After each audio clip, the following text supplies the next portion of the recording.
ہمارے ساتھ اخوت کے ڈاکٹر امجد ثاقب صاحب موجود ہیں. ڈاکٹر صاحب السلام علیکم, بہت بہت شکریہ آپ کا ہمارا ساتھ دینے کا. سر پہلے تو بتائیے گا کہ اس کرائسس میں اخوت کا کام کس طرح تبدیل ہوا ہے, آپ کی آؤٹ ریچ کس طرح تبدیل ہوئی ہے, اور آپ کو کون سے مختلف پرائیویٹ ڈونرز یا حکومت کی طرف سے امداد مل رہی ہے؟ بہتر زندگی. جی بسم اللہ الرحمن الرحیم, تھینک یو ویری مچ. پہلی بات تو یہ ہے کہ آپ کو پتہ ہے کہ اخوت دنیا میں الحمدللہ قرض حسن کا سب سے بڑا پروگرام ہے, لیکن اس آفت کے آنے کے ساتھ ہی چونکہ لوگوں کی ہمارے ساتھ بہت توقعات وابستہ ہوتی ہیں, تو ہم نے پھر ریلیف کے کام میں فوری طور پر آنے کا فیصلہ کیا. ہم نے ایک فنڈ قائم کیا اور پھر اس کے ذریعے سے ہم نے کہا کہ ہم لوگوں کو کھانا دیں گے, راشن بیگز دیں گے, فائنینشیل اسسٹنس دیں گے, ڈاکٹرز, پیرامیڈکس, نرسز کو اکوپمنٹ کی فراہمی ہوگی, اور پھر ہم کنزمپشن لون کے اعتبار سے جو لوگ راشن لینا نہیں چاہتے, لائن میں لگنا نہیں چاہتے, وہ کہتے ہیں کہ ہمارے وقار اور عزت نفس کا تقاضا کچھ اور ہے, تو ان کو ہم کنزمپشن لون دینے کا ہم نے کام شروع کیا ہے. جی تو سفید پوش اور بلو کالرڈ وہ کہتے ہیں کہ ہم زکوٰۃ کے مستحق نہیں ہیں, ہمیں تو اس کو وہ کہتے ہیں کہ اگر ہمیں 20,000 روپے 10,000 روپے مل جائے تو ہمارا مہینہ گزر جائے گا, اور اس مہینے کے بعد جب انشاءاللہ تعالیٰ اکنامک ایکٹیویٹی ریسٹور ہوگی تو پھر ہم وہ آپ کو 500,000 روپے کے اعتبار سے واپس کر دیں گے. ایسے بھی جو بلند قامت اور بلند کردار اور بلند فکر لوگ موجود ہیں, اور ہم نے ان کے بارے میں کبھی سوچا بھی نہیں شاید. تو یہ سارے کے سارے کام ہم کر رہے ہیں الحمدللہ, اور ہم چاروں صوبوں میں, گلگت بلتستان میں تقریباً 115 شہروں میں ہمارے جو دفاتر ہیں, وہاں پر ہمارے جو کارکن ہیں وہ لوکل ریسورس موبلائزیشن بھی کر رہے ہیں, اور ہمارے جو اپنی قومی سطح پر ہمارے ادارے میں ریسورسز آ رہے ہیں لوگوں کی طرف سے. یقین کیجئے میری آنکھوں میں آنسو تھے. آج ایک شخص نے کہا کہ میں آپ کو 1,000 روپے کیا ڈونیٹ کر سکتا ہوں. اس کا خیال تھا کہ ڈونیشن کے لیے شاید ہزاروں لاکھوں روپے دینے پڑتے ہیں. تو یہ سوچ ہے لوگ, وہ جو 1,000 روپے دے رہا ہے یقیناً اس کے پاس اپنے بھی کھانے کے لیے شاید بہت سارے پیسے نہ ہوں. تو یہ ہماری اپیل جو ہے وہ جیسے کہتے ہیں نا کہ ہم خواص سے نہیں عوام سے تعلق رکھتے ہیں, تو وہ گلی کوچوں میں, ٹوٹی پھوٹی بستیوں میں لوگ جو ہیں اپنے حصے کی خوشیاں کسی اور کو دینا چاہتے ہیں, تو وہ ہمارے ڈونرز ہیں, ہمارے والنٹیئرز ہیں, ہمارے 7,000 کے لگ بھگ جو لوگ ہیں وہ گلی کوچوں میں بے خطر اور بے خوف صرف اور صرف اللہ پر بھروسہ کرتے ہوئے دستک دیتے ہیں. کسی ایسے ٹوٹے پھوٹے گھر کو جہاں سورج کی روشنی بھی نہیں پہنچتی, وہاں جا کے کہتے ہیں کہ اماں جی آپ کو اگر کسی چیز کی ضرورت ہے تو ہم حاضر ہیں. تو یہ ایک جذبے کے ساتھ الحمدللہ ہمارے سارے لوگ پورے پاکستان میں کام کر رہے ہیں.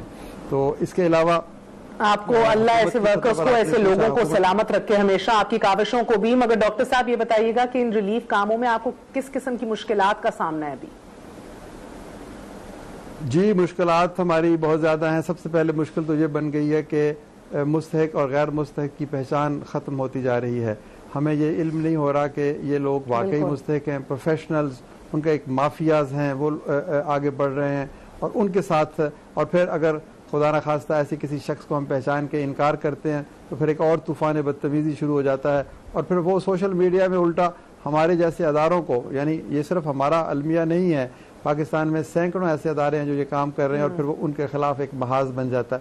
تو بہرحال یہ کوئی اتنی بڑی ایشو نہیں ہے. ہمیں پتہ ہے کہ اس میدان میں آنے کے لیے یہ ساری چیزیں, یہ سارے بوجھ اور یہ سارے تانے سہنے کے لیے انسان کو ہمت اس کی رکھنی چاہیے. تو ہمیں الحمدللہ کوئی ایسی بڑی مشکل نہیں آ رہی سوائے اس استحقاق کی پہچان کے.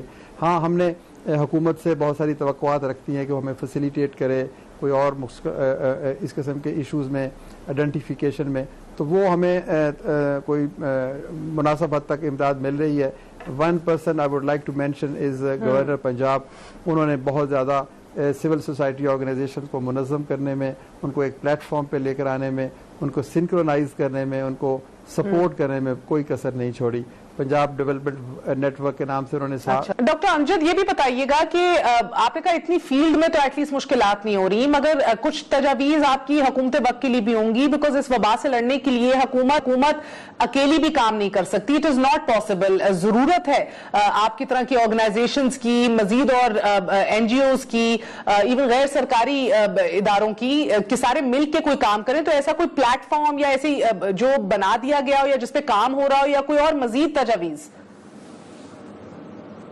جی دیکھیں مہر, سب سے پہلی بات تو یہ ہے کہ یہ جنگ ہے, اور جنگ جو ہے وہ حکومتیں نہیں جیتتی, وہ عوام جیتتے ہیں. جب تک کہ ہر فرد اس جنگ میں شریک نہیں ہوگا، اپنی صلاحیت نہیں دے گا، اپنی ذمہ داریوں کا احساس نہیں کرے گا، اس وقت تک ہم یہ جنگ نہیں جیت سکتے۔ اور آپ دیکھیں گے یہ جنگ جو گلی کوچوں میں لڑی جا رہی ہے، یہ محلوں میں لڑی جا رہی ہے، یہ بازاروں مارکیٹوں میں لڑی جا رہی ہے، تو اس کے لیے حکومت کو سب سے پہلے تو ایک لارجر کانٹیکسٹ میں ایک الائنسز بلڈ کرنے چاہیے، فرد کے ساتھ، معاشرے کے ساتھ، گلی محلے کے ساتھ، مساجد کے ساتھ، انسٹیٹیوشنز کے ساتھ، سٹیک ہولڈر کے ساتھ، علماء کرام کے ساتھ، دانشوروں کے ساتھ، یونیورسٹیوں کے لیکچرز اور جو وائس چانسلرز کے ساتھ، تب جا کر آپ قوم کو اس مقام پر لے کر آئیں گے۔ قوم کو آپ نے ایجوکیٹ بھی کرنا ہے، قوم کو آپ نے قربانی کے لیے تیار بھی کرنا ہے، قوم کو آپ نے وسائل کو شیئر کرنے کا درس بھی دینا ہے، تو یہ ایک بہت بڑی ایفرٹ چاہیے۔ تو میں سمجھتا ہوں کہ ابھی تک ہم نے فرد کو تیار ہی نہیں کیا۔ ہم کہیں نا ہر شخص دیکھے اپنے ہمسائیگی میں کہ کوئی بھوکا تو نہیں ہے، تو کون بھوکا رہ جائے گا؟ پھر ہم مساجد کی جو اذان کی آواز بلند ہوتی ہے تو وہاں پر یہ آواز کیوں نہیں بلند ہوتی کہ اس محلے میں جہاں تک اس مسجد سے آواز گونج رہی ہے، اگر کوئی شخص بھوکا یا ضرورت مند ہے تو وہ آئے ہمارے پاس، ہمارے دروازے کھلے ہوئے ہیں۔ These are the institutions which need to be utilized۔ اب اس کے پیچھے محرک کون بنے گا، لیڈرشپ کون دے گا، اور یہ اس طرح کا لارجر کنسنسس کون ڈیولپ کرے گا؟ تو یہ ایک ویکیوم مجھے نظر آ رہا ہے کہ حکومت کے جو سیاسی نمائندے ہیں، جو ہمارے پولیٹیکل ریپرزینٹیٹیوز ہیں، ان کو ان انسٹیٹیوشنز کو آئیڈینٹیفائی کرنا چاہیے، ان سول سوسائٹی آرگنائزیشنز کو آئیڈینٹیفائی کرنا چاہیے، اور ان کے ساتھ ایک ایسی انگیجمنٹ کریں جس کے ذریعے سے یہ چیزیں جو ہیں، اب حکومت کے کارندے کیا ہر گھر میں پہنچ کر دستک دے کے کہہ سکتے ہیں کہ ہم آپ کو کھانا کھلانے کے لیے آئے ہیں؟ یہ کام تو گلی محلے کی سطح پر ہونے والا ایک چیز۔ اس میں میں مثال دوں گا چودھری سرور صاحب کی، اور آئی ول اپریشیٹ ہم کہ انہوں نے 60-70 جی آپ نے بالکل دی تھی ان کی بھی، مگر تو یہ آپ کا سندھ میں یا خیبر پختونخوا میں، بلوچستان میں یہ آؤٹ ریچ ہے سر؟ جی ہم تقریباً پاکستان کے 140 شہروں میں اس وقت کام کر رہے ہیں، if I correctly remember، اور اس میں سندھ ہم تو گلگت میں، گزر میں، کردو میں بھی ہیں، ہم تو الحمدللہ کوئٹہ، سبی، لورالائی، سندھ کے انٹیریئر میں، کراچی میں، خیبر پختونخوا میں، پنجاب میں، جہاں جہاں پر ہمارے 400 شہروں میں دفاتر ہیں، اور ان میں سے تقریباً آدھے شہروں میں بڑا ایکٹیولی ہم انگیج کر رہے ہیں اپنے دفاتر کے ذریعے سے لوکل کمیونٹی کو، مساجد کو ہم ایکٹیویٹ کر رہے ہیں، چرچز میں ہم لوگوں کو کہتے ہیں کہ جی آپ اس کو مرکز بنائیں، اور اس کے آگاہی پھیلانے میں بھی اور لونز دینے میں بھی۔ جی سب سے پہلا ہمارا کام ہے preparing people for this battle. ہم انہیں کہتے ہیں کہ آپ اپنی ذمہ داری کو محسوس کریں۔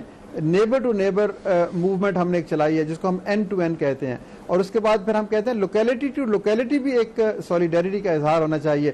گلبرگ کی لوکیلٹی میں تو کوئی مواخات کی ضرورت نہیں ہے اپنے ہمسائے سے، وہ گلبرگ کے لوگوں کو چاہیے کہ 200-400 500 1000 راشن پیک اٹھائیں اور گرو مانگٹ نامی گاؤں جو ہے وہاں کی مسجد میں جا کر دے کر آئیں کہ آپ لوگ ڈھونڈیں اپنے اس علاقے میں کون ضرورت مند ہے۔ تو ہمیں حکومت کا ہاتھ بٹانا ہے، حکومت کے ریسورسز جو ہیں those should be allocated to help Absolutely. and for ultimate بہت شکریہ، ultimate economic بالکل آپ نے صحیح فرمایا ڈاکٹر صاحب، بہت شکریہ۔